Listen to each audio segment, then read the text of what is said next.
Hello everyone, welcome back to the channel Y academy. जैसे कि आपको पता है कि अपन शाहू स्क्रीनिंग टेस्ट के लिए क्वेश्चन आंसर करा रहे हैं। मेरा नाम है अरबाज सर और मैं आपको क्वेश्चन आंसर करा रहा हूँ केमिस्ट्री सब्जेक्ट के लिए। अपन ने इसके पहले की प्रीवियस वीडियोस में सिलेबस चेक किया, उसके बाद अपन ने pollution of air and water इस टॉपिक के ऊपर नियर अबाउट 50 से ज़्यादा क्वेश्चन आंसर अपन ने चेक किए। अब इसके बाद अपन जा रहे हैं सेकेंड टॉपिक की तरफ, जो कि है इनसाइड द एटम। आपके टेक्स्ट बुक में, आपके सिलेबस में आपको ये स्ट्रक्चर ऑफ एटम नाम से भी कहीं जगह भी दिखेगा। ठीक है, structure of atom interesting topic है और बहुत ही इंपॉर्टेंट टॉपिक है। इसके ऊपर क्वेश्चंस हमेशा आते हैं शाहू स्क्रीनिंग टेस्ट में, तो अपन इसके ऊपर अभी क्वेश्चन आंसर सॉल्व करने की कोशिश करेंगे। So now the first question on inside the atom is which of the following correctly represent the electronic distribution of magnesium atom. आपको पूछा electronic configuration, electronic distribution, electronic distribution या electronic configuration भी बोलते हैं उसको। ठीक है, ऑफ न्यूट्रल मैग्नीशियम एटम का दिया है Mg atom. Mg means magnesium अपने को पता है टोटल 118 एलिमेंट्स है इन द पीरियोडिक टेबल। आपको ऑप्शंस दिए हैं 3,8,1। Second option is 2,8,2। Third option is 1,8,3 and last option is 8,2,2। अभी देखो, अपने को जैसे पता है कि structure of atom inside the atom इस टॉपिक के अंदर अपन क्या देखते हैं कि हिस्ट्री अगर अपन ने देखा तो सबसे पहले क्या बोहर्स का एटॉमिक मॉडल आता है, फिर उसके बाद रुदरफोर्ड एटॉमिक मॉडल आता है, जे थॉमसन ने एक वाटरमेलन मॉडल दिया था। ये सब के ऊपर जब रुदरफोर्ड ने एक एक्सपेरिमेंट के थ्रू प्रूव किया कि एटम जो है, एटम एक सर्कुलर है, उसके अंदर सेंटर में न्यूक्लियस है, सराउंडिंग में उसके इलेक्ट्रॉन्स रिवॉल्व करते हैं, न्यूक्लियस के अंदर प्रोटॉन्स और न्यूट्रॉन्स हैं। ऐसे उसने तीन सब एटॉमिक पार्टिकल्स बताए, electron, proton, neutron. Electron having negative charge, proton having positive charge, neutron is a neutral. और इन दोनों में से प्रोटॉन और न्यूट्रॉन होते हैं न्यूक्लियस के अंदर। इन दोनों को कंबाइनली बोलते हैं न्यूक्लियॉन्स, न्यूक्लियॉन्स भी बोलते हैं। और इलेक्ट्रॉन जो है सेंटर में एटम का न्यूक्लियस होता है, तो उसके सराउंडिंग में इलेक्ट्रॉन क्या होते रहते हैं, सराउंड करते हैं इस तरह से। ठीक है, और ये जो इलेक्ट्रॉन घूम रहा है न्यूक्लियस के सराउंडिंग, एक पर्टिकुलर पाथ में घूमता है, उसको अपन बोलते हैं ऑर्बिट्स। और ये ऑर्बिट्स के बारे में जब बताया गया था, तो ऑर्बिट्स के ऊपर उन्होंने क्या किए, सेंटर में जो न्यूक्लियस है, उस न्यूक्लियस के सराउंडिंग जो ऑर्बिट्स है उनको भी उन्होंने नाम दिए थे। ठीक है, तो फर्स्ट ऑर्बिट या उसको और एक नाम होता है शेल, ऑर्बिट या शेल। तो फर्स्ट शेल जो है उसको उन्होंने नाम दिया था के शेल, इस तरह से के शेल नाम दिया। सेकंड वाले को नाम दिया था उन्होंने एल शेल, और थर्ड वाले को एम। उसी तरह नेक्स्ट अगर शेल होगी तो उसको नाम दिया था एन। इस तरह से उन्होंने शेल्स को नाम दिए थे। अब कौन से शेल में कितने इलेक्ट्रॉन डिस्ट्रीब्यूट करना है, ये उन्होंने एक फॉर्मूले के थ्रू कैलकुलेट किया था। उस फॉर्मूले को अपन देखते हैं, 2n² ऐसे होता है। और यहाँ पे n का नंबर मतलब शेल का नंबर। जैसे कि अगर के शेल की अगर अपन बात करेंगे, के शेल के लिए n की वैल्यू होती है 1, क्योंकि फर्स्ट शेल है। अब अगर के शेल के अंदर कितने इलेक्ट्रॉन कैपेसिटी होगी, कितने देने पड़ेंगे अपने को, अगर वो निकालना है तो इस फॉर्मूला में रखेंगे अपन 2 इंटू एन। एन की वैल्यू क्या है 1, 1 का स्क्वायर कैलकुलेट करेंगे तो 2 इंटू 1 का स्क्वायर 1 आएगा, टोटल 2 इलेक्ट्रॉन्स। तो के शेल के अंदर आप मैक्सिमम 2 इलेक्ट्रॉन ही दे सकते हो। तो अपने को क्या पता चला कि जो न्यूक्लियस है, न्यूक्लियस के सराउंडिंग जो सबसे पहली शेल है, उसमें मैक्सिमम देना है सिर्फ 2 इलेक्ट्रॉन। तो अगर आप देखेंगे ऑप्शन को ध्यान से, तो इसमें आपको सिर्फ एक ही ऑप्शन ऐसा दिख रहा है जिसका जो फर्स्ट शेल के अंदर इलेक्ट्रॉन डिस्ट्रीब्यूट हुए हैं 2। बाकी तीनों ऑप्शन में भी यहाँ पे 2 इलेक्ट्रॉन फर्स्ट शेल में कहीं पर भी नहीं है। तो आपका करेक्ट आंसर तो आपको यहीं पे दिख गया होगा। ठीक है, करेक्ट आंसर तो इसका आता है B option is the correct answer, क्योंकि फर्स्ट शेल में 2 इलेक्ट्रॉन है। तो अगर आप फिर भी क्रॉस चेक करना चाहते हैं तो अपन और आगे जाएंगे। अब बारी आती है एल शेल की। एल के लिए एन का नंबर होता है 2।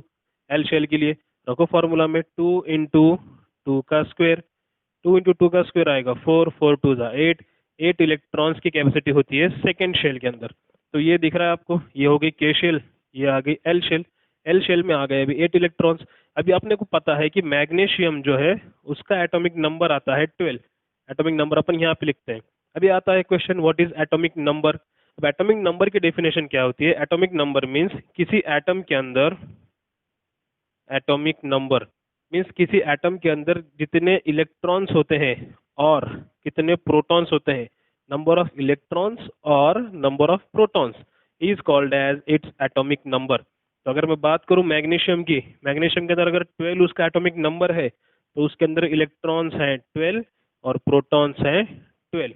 और अपने को पता है रुदरफोर्ड ने बोला था atom is a electrically neutral, मतलब एटम के ऊपर ना ही कोई पॉजिटिव चार्ज है ना ही कोई नेगेटिव चार्ज है। जितने प्रोटॉन्स होते हैं किसी न्यूट्रल एटम के अंदर उतने ही इलेक्ट्रॉन्स होते हैं, तो दोनों का नंबर हमेशा सेम आएगा। अब बचा अब क्या, इलेक्ट्रॉन पता चल गया, प्रोटॉन पता चल गया, बचा न्यूट्रॉन। अब न्यूट्रॉन का नंबर कैसे निकालना है, सिंपली उसके लिए आपको याद होना चाहिए एटॉमिक मास। अब एटॉमिक मास क्या है, एटॉमिक मास नंबर भी कहते हैं उसको, एटॉमिक मास नंबर। और हर एटम के पास एक स्पेसिफिक एटॉमिक नंबर होता है और एक स्पेसिफिक एटॉमिक मास नंबर होता है। अभी एटॉमिक मास नंबर क्या होता है, किसी एटम के अंदर जितने number of protons plus number of neutron, इन दोनों को कंबाइन करोगे ना तो आपको मिलेगा उसका atomic mass number. The summation of number of protons and neutron is called as atomic mass number. तो मैग्नीशियम का एटॉमिक मास नंबर आता है 24। ठीक है, एटॉमिक मास और एटॉमिक नंबर अगर आपको याद है तो आप इजीली नंबर ऑफ न्यूट्रॉन निकाल सकते हो। कैसे निकालोगे, सिंपल एक मेथड है, एटॉमिक मास में से एटॉमिक नंबर को क्या करना है, आपको सब्सट्रैक्ट करना है।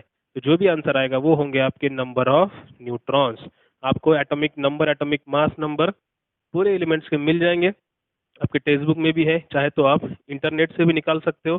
बस आपको पूरे एटॉमिक नंबर्स और atomic mass up to 30 elements तक तो भी याद होने ही चाहिए, ताकि उसके ऊपर एक क्वेश्चन आपको सॉल्व करने आ सके। देखो इतना सब कुछ जो कुछ भी है वो है सब एटॉमिक नंबर के ऊपर। ठीक है, तो अभी देखो अपन कहाँ थे, के शेल में आ गए थे 2 इलेक्ट्रॉन, एल शेल में आ गए थे 8 इलेक्ट्रॉन। तो एटॉमिक नंबर तो 12 है उसका। ठीक है, एटॉमिक नंबर 12 है, उसमें से यहाँ पर 2, मतलब अगर मैं डायग्राम निकालूं, ये है सेंटर में न्यूक्लियस सपोज मैग्नीशियम का। ठीक है, मैं यहाँ पे मैग्नीशियम लिख देता हूँ Mg, ये अपना मैग्नीशियम का मेटल है, सॉरी हाँ मेटल है। तो ये जो उसकी फर्स्ट शेल आएगी, इस फर्स्ट शेल में जो कि के शेल है, इसके अंदर जाएंगे अपने 2 इलेक्ट्रॉन, यहाँ पर एक यहाँ पर एक, 2 इलेक्ट्रॉन चले गए। एटॉमिक नंबर तो 12 है, 12 में से 2 चले गए तो अभी 10 बचे हैं। अभी ये आएगा दूसरी शेल, एल शेल आएगी। एल शेल में अपन कितने दे सकते हैं, मैक्सिमम 8 इलेक्ट्रॉन दे सकते हैं। आपके पास बचे हैं 10, 10 में से 8 आप दे सकते हो तो दे दो 8 इलेक्ट्रॉन, 1 2 3 4 5 6 7 8, यहाँ पे चले गए 8 इलेक्ट्रॉन। अभी बचे हैं आपके पास 2, तो वो कहाँ जाएंगे, अगले शेल में जाएंगे। अगले शेल में आप इस तरह से और 2 इलेक्ट्रॉन दे दोगे। तो ये हो गई electronic distribution diagram for the magnesium atom. तो तीसरे शेल में आ गए 2, वो आ गए एम शेल में। तो इस तरह से आपका करेक्ट ऑप्शन आएगा 2,8,2। और अपनी इलेक्ट्रॉनिक डिस्ट्रीब्यूशन क्यों निकालते हैं, ताकि अपने को पता चले कि एग्जैक्ट इलेक्ट्रॉन की पोजीशन कहाँ पर है, कौन से इलेक्ट्रॉन किधर एडजस्ट हुए हैं, कौन से ऑर्बिट में कितने इलेक्ट्रॉन्स है, ये निकालने के लिए अपन इस तरह से इलेक्ट्रॉनिक कॉन्फ़िगरेशन चेक करते हैं। तो आपको याद क्या करना है, ऐसे क्वेश्चन अगर आएंगे आपको किसी भी एलिमेंट का अप टू 30 तक का तो वो पूछेंगे ही पूछेंगे। सबसे पहले आपको 30 एलिमेंट्स तक के जो एलिमेंट्स है उनके एटॉमिक नंबर्स याद होने चाहिए और उनके एटॉमिक मास नंबर्स याद होने चाहिए, ताकि आपको इलेक्ट्रॉन्स पता चले, प्रोटॉन्स पता चलेंगे, न्यूट्रॉन पता चलेंगे। एटॉमिक नंबर मीन्स अपन ने अभी देखा नंबर ऑफ इलेक्ट्रॉन्स और नंबर ऑफ प्रोटॉन्स। यहाँ पे और बोल रहा हूँ मैं क्योंकि दोनों का नंबर सेम होता है, चाहे तो आप इलेक्ट्रॉन्स निकालो या फिर प्रोटॉन्स निकाल लो उसपे से। ठीक है, एटॉमिक मास नंबर किसको बोलेंगे, the number of protons plus number of neutrons is called as atomic mass number. ठीक है, तो ये हो गया मैग्नीशियम का एटॉमिक नंबर हमेशा इस तरह से लिखते हैं और एटॉमिक मास इस तरह से ऊपर लिखते हैं।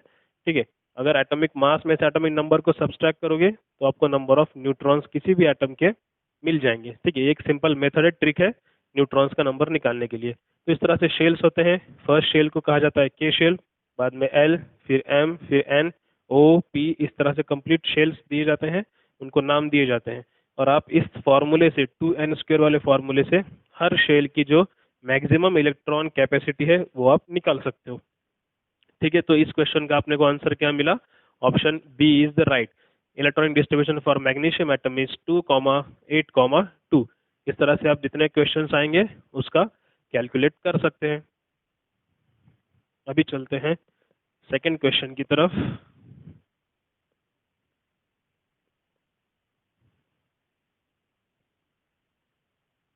अगर इसी तरह आपको डिस्ट्रीब्यूशन पूछा होता सपोज ऑक्सीजन एटम का, तो आप कैसे करते, सॉल्व कर लो थोड़ा जल्दी से फटाफट।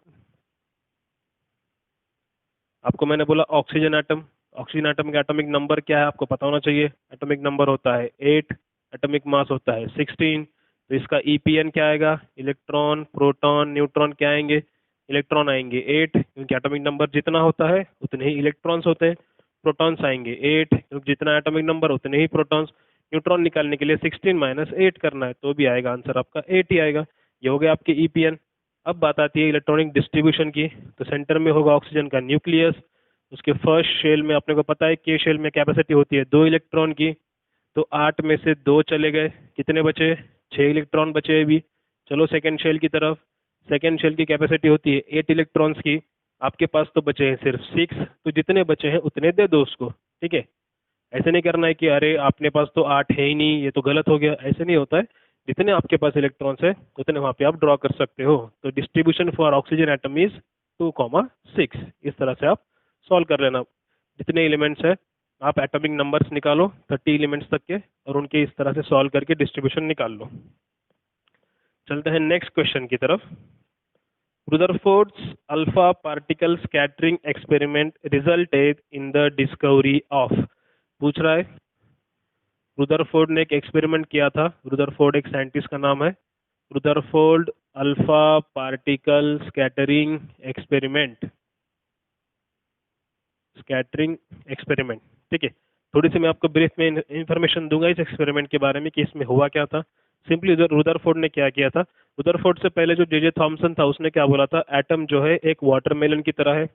उसने एक वाटरमेलन से कंपेयर किया था कि क्या कहा था कि जैसे atom is just like a sphere, जैसे वाटरमेलन अंदर से पूरा भरा हुआ होता है ना, उसी तरह एटम भी क्या है, पूरा भरा हुआ है, ऐसे बोला था जे जे थॉमसन ने। और उसने क्या बोला, जिस तरह से वाटरमेलन के अंदर का जो रेडिश पार्ट है वो है प्रोटॉन्स, और जो ब्लैक सीड्स हैं वो होते हैं इलेक्ट्रॉन्स, ऐसे उसने बोला था। और बोला था कि atom is a electrically neutral, जितने प्रोटॉन्स होते हैं उतने न्यूट्रॉन्स होते हैं। बट उसने इसको कुछ एक्सपेरिमेंटल प्रूफ नहीं दिया था, उसके पास ये सिर्फ एक थ्योरी थी। उसके बाद आया रुदरफोर्ड। रुदरफोर्ड ने क्या किया, एक एक्सपेरिमेंट कैरी आउट किया। उसने एक गोल्ड की फॉइल ली इस तरह से, ठीक है, इस गोल्ड की फॉइल ली और एक रेडियो एक्टिव सोर्स लिया, जिसमें अपन बोलते हैं हेलियम का जो है डायपॉजिटिव आयन वाला रेडियो एक्टिव सोर्स था, He डायपॉजिटिव। इसको अनआयोनाइज्ड एटम भी बोलते हैं, जिसके डायपॉजिटिव था ये। तो इसमें से अल्फा पार्टिकल्स उसने निकाले और बम्बार्डमेंट की थी किसके ऊपर, इस गोल्ड फॉइल के ऊपर। इस गोल्ड फॉइल के सराउंडिंग उसने लगाई थी एक फ्लोरोसेंट, इस तरह से एक ट्यूब लगाई थी फ्लोरोसेंट की, जिसके ऊपर जो है लाइट अगर गिरेगी तो वो इस तरह से फ्लैश वहाँ पे दिखेगा अपने को। ठीक है, जब उसने सोर्स लिया रेडियो एक्टिव सोर्स, इसमें से जब उसने लाइट इस पे बम्बार्डमेंट की थी तो उसको कुछ ऑब्जर्वेशन दिखे। उसको अलग अलग 3 ऑब्जर्वेशन दिखे, क्या कि कुछ लाइट्स जो है, टोटल 3 ऑब्जर्वेशन मिले थे, कुछ लाइट्स इस गोल्ड फॉइल में से क्या हो गए, कुछ आर पार हो गए। उसको समझा कैसे कि ये कुछ लाइट्स यहाँ से ट्रांसफर हो रहे हैं, कि जो फ्लोरोसेंट ट्यूब लगाई थी ना उसको यहाँ पे कुछ इस तरह से फ्लैश दिखा चमकता हुआ, यहाँ पे फ्लैश दिखा, फिर यहाँ पे कुछ फ्लैश दिखा, इधर कुछ फ्लैश दिखा। ठीक है, बट ये जो सेंटर था इसका, सेंटर, यहाँ सेंटर में से ये जो है यहाँ पे उसको फ्लैश नहीं दिखा, उसके ऊपर दिखा, उसके नीचे दिखा।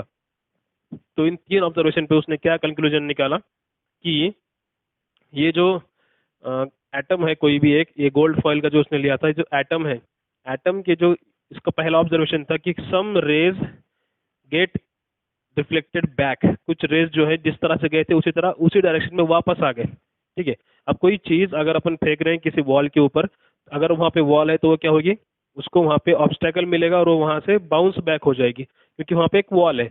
उसी तरह एटम के सेंटर में कुछ तो है, तभी तो वो रेज जो है उसको बम्बार्डमेंट होकर उसको ऑब्स्टेकल की तरह वहाँ से बाउंस बैक हो रहे हैं। इसलिए उसने क्या निकाला कि एटम के सेंटर में कुछ तो है, और उस पार्ट को उसने क्या नाम दिया था, न्यूक्लियस। तो ये एक्सपेरिमेंट से सबसे पहला डिस्कवरी क्या हुई थी, न्यूक्लियस की डिस्कवरी हो गई थी रुदरफोर्ड के एक्सपेरिमेंट से। सेकंड उसने क्या बोला कि ये जो कुछ रेज है पास हो रहे हैं डायरेक्टली, मतलब यहाँ पे कुछ ऑब्स्टेकल नहीं है, यहाँ पे कुछ वॉल वगैरह ऐसे कुछ नहीं है, यहाँ पे कुछ पार्टिकल्स नहीं है, कुछ नहीं है। तो मतलब एटम जो है, जैसे कि जे जे थॉमसन ने क्या कहा था, atom is a sphere. Sphere मतलब अंदर से पूरा भरा हुआ, बट यहाँ तो रेज पास हो रहे हैं, तो मतलब एटम अंदर से पूरा भरा हुआ नहीं है, atom is not a spear, ये उसने कंक्लूजन दिया। और थर्ड ये था, कुछ रेज जो हैं यहाँ पे बाउंस होने के बाद कुछ एंगल से डिफ्लेक्ट हो रहे थे, मतलब स्ट्रेट नहीं जा रहे थे वहां से, वो अपनी डायरेक्शन चेंज कर रहे थे। तो ऐसा क्यों हुआ, क्योंकि वहां पे कुछ तो उनको ऑब्स्टेकल मिल रहा है जो कि न्यूक्लियस के सराउंडिंग घूम रहा है, और उसी को उसने बाद में इलेक्ट्रॉन्स नाम दिया था। तो इस तरह से। और न्यूक्लियस के अंदर क्या क्या होते हैं इसने बोला, न्यूक्लियस के अंदर होते हैं प्रोटॉन्स और न्यूट्रॉन्स होते हैं, जिनको कंबाइनली अपन न्यूक्लियॉन्स बोलते हैं या फिर एटॉमिक मास नंबर बोलते हैं। ठीक है, तो ये डिस्कवरी हो गई थी रुदरफोर्ड अल्फा पार्टिकल, और इसके पास एक्सपेरिमेंटल प्रूफ था, इसलिए ये वर्ल्ड वाइड एक्सेप्ट भी हो गई थी। तो क्वेश्चन क्या पूछ रहा है अपने को, Rutherford's alpha particle scattering experiment resulted in the discovery of, और आपको ऑप्शन दिए हैं। फर्स्ट ऑप्शन दिया है electron, second option proton, third option nucleus of atom, and fourth option atomic mass. तो ये एक्सपेरिमेंट के थ्रू सबसे पहले क्या डिस्कवरी हो गई थी कि न्यूक्लियस ऑफ एटम। तो correct option will be option C, nucleus of the atom. ठीक है, तो चलते हैं अभी नेक्स्ट क्वेश्चन की तरफ।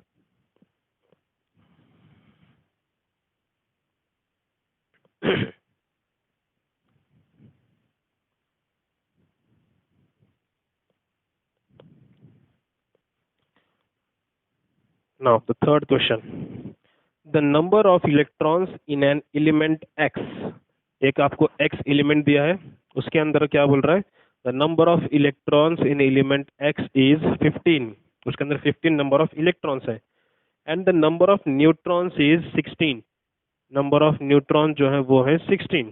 ठीक है, which of the following is the correct representation of the element, और आपको चार ऑप्शन दिए हैं। पहला ऑप्शन है X 15 31, सेकेंड ऑप्शन है X 16 31, थर्ड ऑप्शन है X 15 16, और फोर्थ ऑप्शन है X 16 15।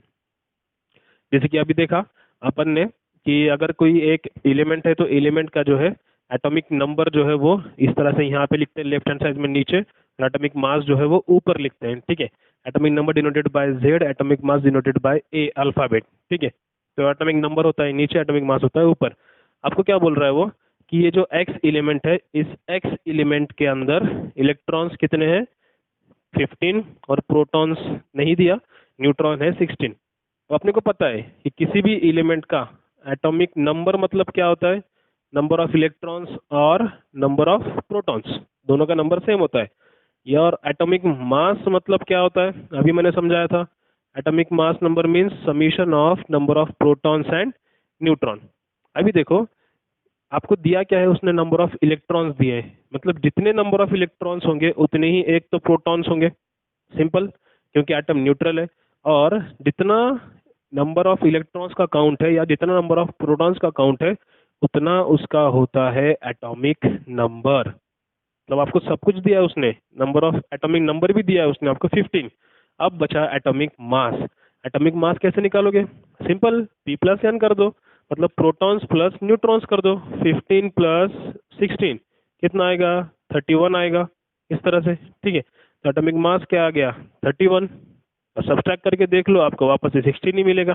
ठीक है, तो ऐसा कौन सा ऑप्शन दिख रहा है जो इसको करेक्टली रिप्रेजेंट करता है, सो आपके सामने ही है option number 1, X 15 atomic number, 31 atomic mass number. ठीक है, तो इस तरह से भी आपको घुमा फिरा के क्वेश्चन पूछते हैं वो एग्जाम में, तो आपको याद होना चाहिए एटॉमिक नंबर की डेफिनेशन याद कर लो, नंबर ऑफ इलेक्ट्रॉन्स और number of protons, atomic mass की डेफिनेशन याद कर लो, number of protons plus number of neutrons. Basic concept अगर आपको याद हो गए ना तो आपके लिए क्वेश्चन सॉल्व करना कुछ बड़ी बात नहीं है, बस उसका बेस पता होना चाहिए कि वो किस बेस पे क्वेश्चन ये लोग यहाँ पे पूछ रहे हैं।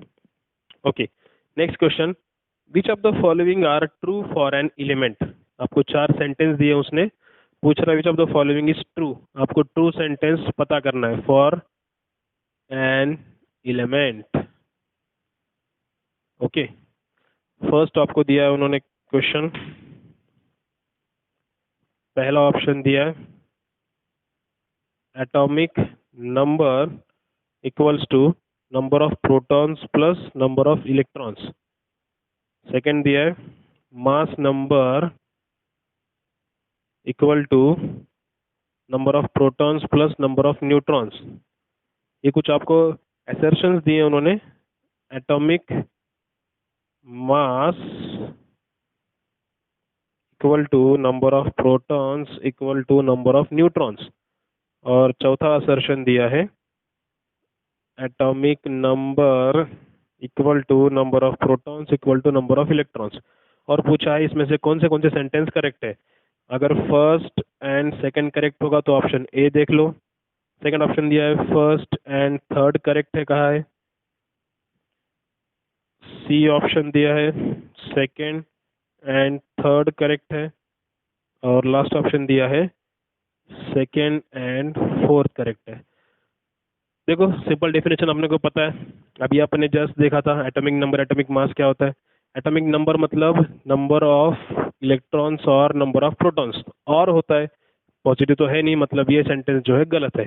ठीक है, तो जहाँ जहाँ फर्स्ट फर्स्ट है वो ऑप्शन आपके कट गए, ऑप्शन ए भी कट गया, ऑप्शन बी भी कट गया। इस तरह से आप इसको बोलते हैं एलिमिनेशन मेथड, मतलब जिस पे आप कॉन्फिडेंट हो कि ये तो नहीं आएगा उसको ऑप्शन में से भी फटाफट कट करना है। मतलब आपका जो है यहाँ पे कॉन्फिडेंस बढ़ता है, आपकी जो गारंटी होती है कि करेक्ट ऑप्शन इन दोनों में से है, ये आपको कॉन्फिडेंस और बढ़ेगा।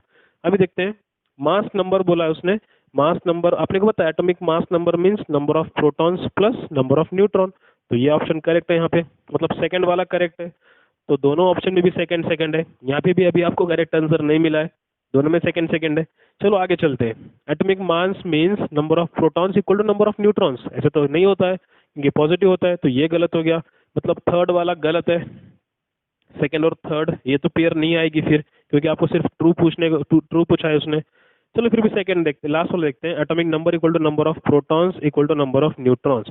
जितने प्रोटॉन्स उतने इलेक्ट्रॉन्स होते हैं, उसी को एटॉमिक नंबर बोलते हैं। तो ऑप्शन 4 जो है करेक्ट है। तो आपके करेक्ट सेंटेंस आ गए second and 4, so option D will be right answer. ठीक है, इस तरह से आपको सेंटेंस के फॉर्म में असर्शंस देते हैं और पूछते हैं कि कौन सा ट्रू है। तो आई होप आपको समझ आ गया होगा। इस तरह से आपको क्वेश्चंस आएंगे तो आपको सॉल्व करने आना चाहिए, आराम से देखना। जैसे ही पता चले ये तो नहीं आएगा तो इलिमिनेशन मेथड के थ्रू फटाफट ऑप्शन भी कट कर लेना, फिर जो दो बचेंगे उसमें सोचना। Okay, next question. atomic models have been improved over the years.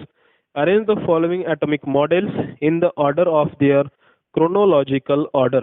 मतलब सीक्वेंस के थ्रू आपको बस एटॉमिक मॉडल किसने कब दिया था, साइंटिस्ट के नाम दिए आपको। पहला दिया है उन्होंने Rutherford's atomic model, Rutherford's atomic model. Second दिया है Thomson's atomic model, Thomson's atomic model. Third है Bohr's atomic model, Bohr's atomic model.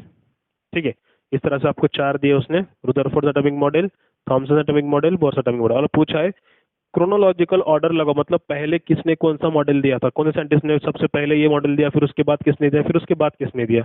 Option दिए आपको, ऑप्शन फर्स्ट है आपका first second third, option B है second third and first, option C है second first and third, and option D है third second first. तो पता होना चाहिए आपको सबसे पहले जो है जे थॉमसन ने वाटरमेलन का थ्योरी मॉडल दिया था, तो सबसे पहले आएगा सेकेंड वाला, जिसने कि उसने कंपेयर किया था एटॉमिक स्ट्रक्चर, एटम के स्ट्रक्चर को वाटरमेलन के साथ। तो सेकेंड वाला पहले आएगा। तो सेकेंड वाला कहाँ कहाँ दिख रहा है आपको, ऑप्शन बी में एक दिख रहा है और ऑप्शन सी में दिख रहा है, मतलब ऑप्शन ए भी कैंसिल, ऑप्शन डी भी कैंसिल हो गया आपका। ठीक है, तो ये आएगा पहले। अब उसके बाद आया था रुदरफोर्ड एटॉमिक मॉडल, जो थॉमसन के मॉडल को उसने फेल किया था, वहाँ पे एक्सपेरिमेंटल प्रूफ दिया था रुदरफोर्ड ने। तो सेकंड के बाद आएगा फर्स्ट, तो ये ऑप्शन आपका करेक्ट दिख रहा है। ठीक है, यहाँ पे थर्ड दिया मतलब ये भी गलत हो गया। अब बचा सी ऑप्शन, यही करेक्ट है। और बोहर्स एटॉमिक मॉडल जो है रुदरफोर्ड के बाद में आया था, तो ये सेकंड, ये फर्स्ट, ये third, second first third, option C will be right answer. ठीक है, ये सीक्वेंस है, इसको बोलते हैं क्रोनोलॉजिकल ऑर्डर, मतलब किसने पहले मॉडल एक्सप्लेन किया था वो आपको सीक्वेंस के थ्रू लगाना था बस।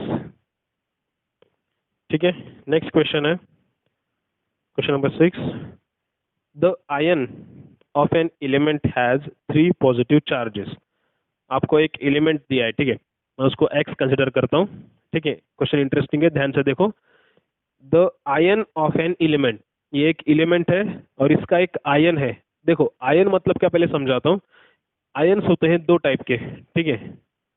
Ions are of two types, एक होते हैं पॉजिटिव वाले आयन और एक होते हैं निगेटिव वाले ion. Positive and negative. Positive वाला आयन उसको बोलते हैं अपन कैटायन और निगेटिव वाले को बोलते हैं एनायन।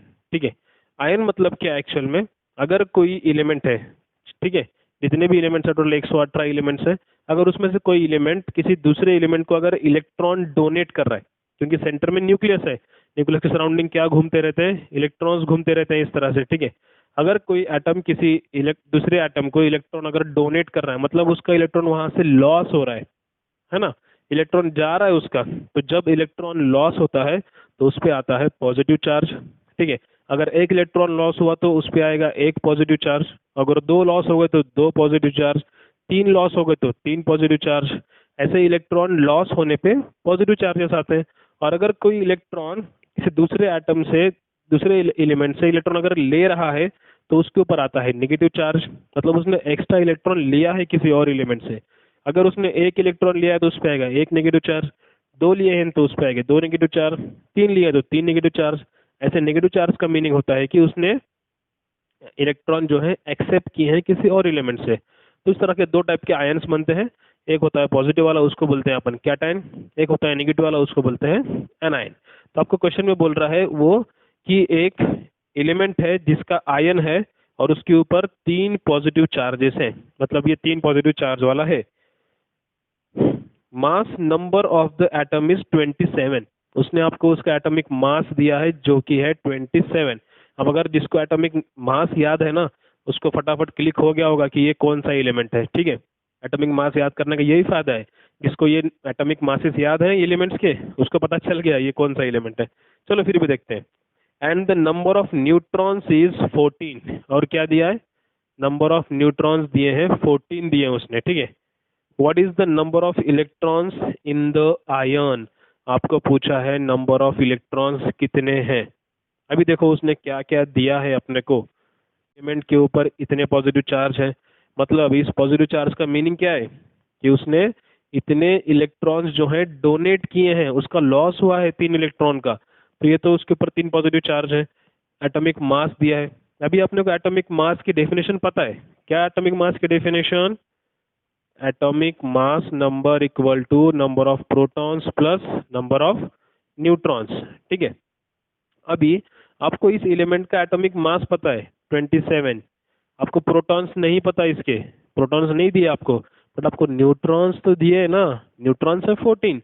तो आप नंबर ऑफ प्रोटॉन निकाल सकते हो, कैसे निकालोगे, P इक्वल्स टू, अब यहाँ पे 27 अगर रखोगे, ये प्लस 14 उधर जाके क्या होगा, -14, और नंबर ऑफ प्रोटॉन्स कितने आएंगे फिर पता कर लो, 13 आएंगे। 13 उसके क्या हो गए, नंबर ऑफ प्रोटॉन्स। अब जितने नंबर ऑफ प्रोटॉन्स उतने ही नंबर ऑफ इलेक्ट्रॉन्स, इतना तो होता है, मतलब इसका एटॉमिक नंबर क्या है, 13 है, ये पता चला आपको, एटॉमिक नंबर 13 है। बट अभी यहाँ पे आपको आंसर नहीं मिला है, ध्यान से क्वेश्चन को देखो। वो पूछ रहा है आपको what is the number of electrons in the ion, ये जो आयन बना है ना पॉजिटिव पॉजिटिव वाला, इस आयन के अंदर कितने नंबर ऑफ इलेक्ट्रॉन्स पूछ रहा है।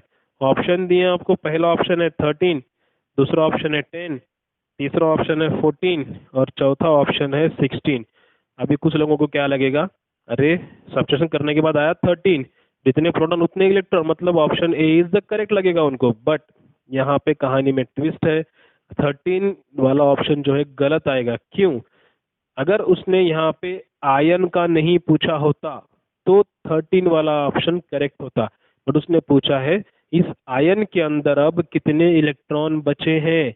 देखो अगर ये पॉजिटिव चार्ज ना होता तो ये करेक्ट था, उसके पास 13 इलेक्ट्रॉन 13 प्रोटॉन, बट यहाँ पे उसके पास तीन पॉजिटिव चार्ज हैं, जिसका मीनिंग क्या है, इसके जो तीन इलेक्ट्रॉन्स है वो क्या हो चुके हैं, यहाँ से लॉस हो चुके हैं। मतलब 13 इलेक्ट्रॉन थे, उसमें से तीन चले गए, कितने बचे, सिर्फ 10 इलेक्ट्रॉन्स बचे हैं उसके पास। अब अगर यहाँ पे दो पॉजिटिव चार्ज होते तो कितने बचते, 11 बचते। अगर सिंगल पॉजिटिव चार्ज वाला होता तो 12 बचते उसके पास इलेक्ट्रॉन, बट यहाँ पे 3 पॉजिटिव चार्ज है, मतलब 13 में से 3 आपको माइनस करना है, तो बचे इसके पास सिर्फ इलेक्ट्रॉन 10। तभी तो उसके ऊपर पॉजिटिव चार्ज है ना, क्योंकि प्रोटॉन ज्यादा है इलेक्ट्रॉन से, और प्रोटॉन के ऊपर होता है पॉजिटिव चार्ज। तो कितने प्रोटॉन ज्यादा है, 3 प्रोटॉन ज्यादा है, इसलिए उसके ऊपर 3 पॉजिटिव चार्ज है। तो correct option will be your number of electrons in this ion is 10। और आप मुझे बताओ कि ये कौन सा एलिमेंट है जिसका एटॉमिक नंबर 13 होता है। यस, आपको पता चल गया होगा, the element name is aluminium, जिसका एटॉमिक नंबर होता है 13, एटॉमिक मास होता है 27। ठीक है, तो इस तरह से आपको ट्विस्ट देंगे वो क्वेश्चंस में, आपको थोड़ा सा ठंडे दिमाग से सॉल्व करना है इसको, आराम से सोच के कि उसने नंबर ऑफ इलेक्ट्रॉन पूछा है आयन के लिए, और ये आयन कौन सा है, कैटायन है, क्योंकि उसके ऊपर पॉजिटिव चार्ज है, इसलिए इसको बोलेंगे कैटायन। तो इस तरह के क्वेश्चन आते हैं जो कि ट्रिकी होते हैं, आपको सोचने पे मजबूर करेंगे वो। ठीक है, और कुछ बच्चे क्या करते हैं, फटाफट जल्दबाजी में 13 ऑप्शन को ही सेलेक्ट करके आएंगे और बोलेंगे हमने तो पूरा सॉल्व किया है, पेपर बहुत अच्छा गया है। बट इस तरह से ट्रिकी क्वेश्चंस होते हैं जहाँ पे आपकी गलती होने के चांसेस बहुत ज़्यादा बढ़ जाते हैं। ठीक है, चलो अगला क्वेश्चन, क्वेश्चन नंबर 7। यहाँ पे उसने आपको क्या दिया है, कुछ डायग्राम दिए हैं और उसके ऊपर क्वेश्चन दिया है। ठीक है, तभी पहले मैं डायग्राम्स निकालता हूँ। क्वेश्चन दिया है, identify the Mg dipositive ion, Mg plus plus ion, या फिर उसको ऐसे भी लिखते हैं Mg+2। ठीक है, दो तरह से लिख सकते हैं, Mg डायपॉजिटिव मतलब प्लस प्लस आयन, या फिर Mg+2 आयन। ठीक है, पूछ रहा है आपको इसमें से पता करना है कि कौन सी डायग्राम है Mg dipositive ion, where N and P represent number of neutrons and protons respectively. ठीक है, पहला ऑप्शन दिया है उसने, डायग्राम्स निकालता हूं मैं। N का नंबर दिया है 12 और P का नंबर दिया है 12, N और P का नंबर दिया है। ये दिखाई है उसने फर्स्ट शेल में उसने ड्रॉ किए हैं 2 इलेक्ट्रॉन्स, फिर सेकंड शेल में ड्रॉ किए हैं 1 2 3 4 5 1 2 3 4 5 6 7 8 इलेक्ट्रॉन्स, 1 2 3 4 5 6 7 8 इलेक्ट्रॉन्स, और थर्ड शेल में 1 एंड 2। ठीक है, थर्ड शेल में उसने सिर्फ 2 इलेक्ट्रॉन दिखाए हैं, 1 और नीचे एक 2। ये हो गया पहला ऑप्शन। सेकंड ऑप्शन, ये सेंटर दिखा है N equal to 12, P equal to 10। Okay, first shell में दिखाए हैं 2 इलेक्ट्रॉन्स, सेकंड शेल में दिए हैं उसने 1 2 3 4 5 6 7 8 इलेक्ट्रॉन्स, 3 4 5 6 7 8, और ये जो थर्ड शेल है, थर्ड शेल में उसने दिखाए हैं 2 इलेक्ट्रॉन्स। तो ये आपके 2 ऑप्शन है। अभी थर्ड ऑप्शन में इधर निकालता हूँ। तीसरे ऑप्शन में सेंटर में दिया है N equal to, number of neutrons दिए हैं 10 और नंबर ऑफ प्रोटॉन्स दिए हैं 12। फर्स्ट शेल में दिए हैं उसने 1 2 3 दिखाए हैं, 1 2 3, और सेकेंड शेल में दिखाए हैं 1 2 3 4 5 6 7 8, 1 2 3 4 5 6 7 8। अभी आपको ये ऑप्शन देख के पता चल रहा होगा कौन सा गलत है कौन सा करेक्ट है। N दिया है 12, P दिया है 12। फर्स्ट शेल में दिखाए हैं उसने 2, यहाँ पे फर्स्ट शेल में दिए हैं सिर्फ 2, और सेकंड शेल में 1 2 3 4 5 6 7 8। ओके, 2 3 4 5 6 7 8, ये हो गई आपके डायग्राम। और पूछ रहा है कि इसमें से identify the correct diagram for Mg dipositive ion. अभी ध्यान से देखो, सबसे पहले अपन क्या देखते हैं, मैग्नीशियम एटम का एटॉमिक नंबर क्या है। ठीक है, मैं यहाँ पे इधर इधर ड्रॉ कर देता हूँ। ठीक है, ये मैग्नीशियम एटम है, एटॉमिक नंबर है 12, एटॉमिक मास है 24। ठीक है, ये एक न्यूट्रल एलिमेंट है मैग्नीशियम, बट आपको दिया है उसने डायपॉजिटिव वाला। ठीक है, पहले इसके बारे में पता करते हैं। इसके अंदर EPN क्या आएगा, नंबर ऑफ इलेक्ट्रॉन्स आएंगे 12, नंबर ऑफ प्रोटॉन्स आएंगे 12, नंबर ऑफ न्यूट्रॉन्स आएंगे 12। ठीक है, ये एक न्यूट्रल मैग्नीशियम एटम के बारे में है, बट आपको दिया है डायपॉजिटिव, मतलब पॉजिटिव चार्ज है, और वो भी 2 पॉजिटिव चार्ज है। पॉजिटिव चार्ज का मीनिंग क्या होता है, इलेक्ट्रॉन वहां से डोनेट हुआ है, मतलब लॉस हुआ है। जब इलेक्ट्रॉन लॉस होता है तो पॉजिटिव चार्ज कितने लॉस हुए हैं? 2 इलेक्ट्रॉन लॉस हुए हैं। मतलब इलेक्ट्रॉन जो 12 है, 12 में से आपको 2 माइनस करना है, तो कितना आएगा? 10 आएगा। ठीक है।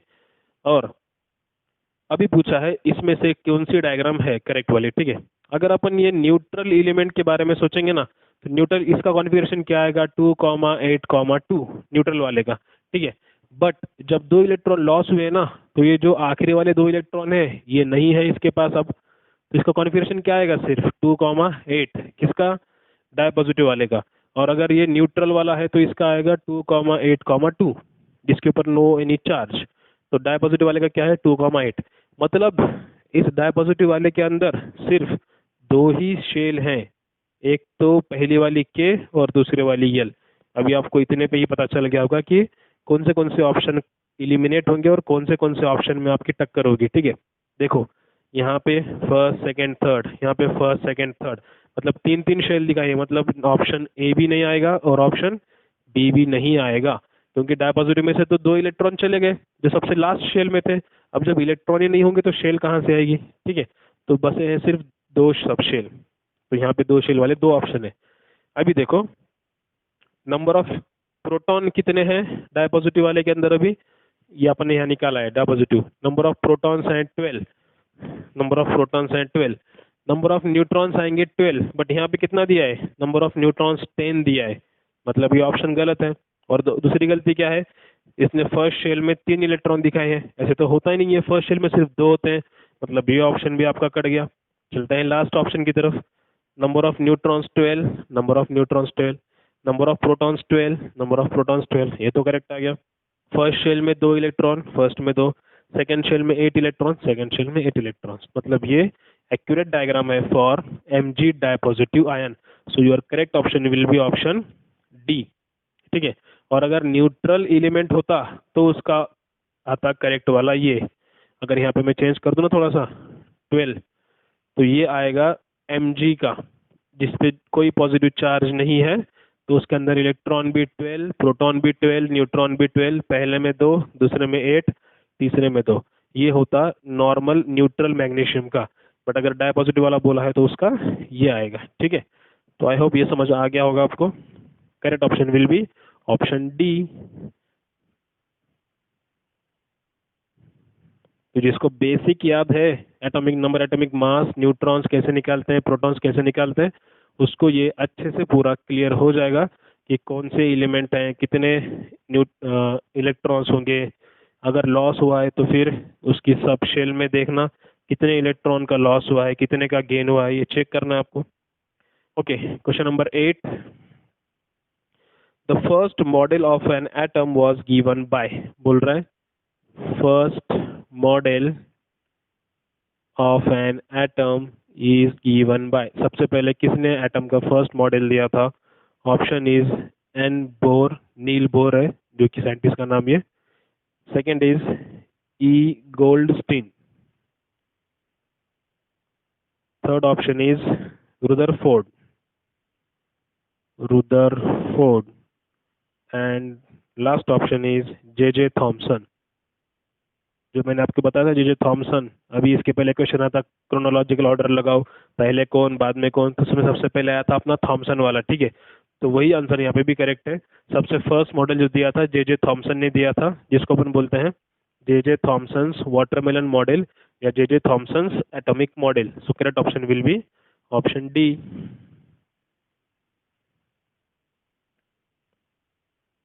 ठीक है। Going to the next question, question number 9। बोल रहा है an atom with 3 protons and 4 neutrons will have a valency. अच्छा क्वेश्चन है, वैलेंसी के ऊपर पूछा है। बोल रहा है an atom with 3 protons and 4 neutrons have the valency. अभी क्वेश्चन आया है वैलेंसी के ऊपर, बहुत ही इंटरेस्टिंग पॉइंट है वैलेंसी का। ऑप्शन दिए हैं आपको 3, ऑप्शन दिए हैं आपको 7, ऑप्शन दिए हैं 1, ऑप्शन दिए हैं 4, ये 4 ऑप्शन दिए हैं। ठीक है। पूछ रहा है वैलेंसी क्या है ये एलिमेंट की। अभी देखो what is the meaning of valency.